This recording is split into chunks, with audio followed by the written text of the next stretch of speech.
Operation Orange Gobi was an investigation which was started in June of last year and ran for a period of 5 months.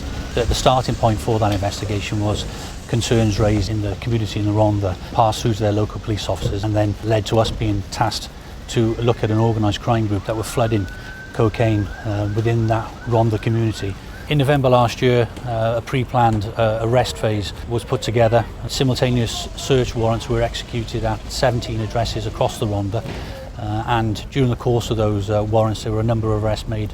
The organised crime group was headed by two individuals, Jonathan Button and Anthony Harris. Both were highly visible within that community, in particular Tonorelva, where they had their base of operations. Each had a luxury high-powered vehicle with a private plate on it.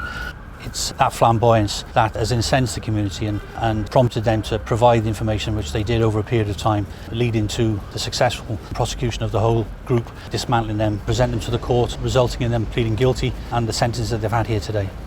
The overarching element of this operation is about focusing on those that are generating their income from criminality and demonstrating to those communities that we will take action against them. You know, we've got huge community, very supportive community within the Rhondda, and a demonstration that South Wales Police are listening to them. We do and will keep them safe within those communities from these individuals.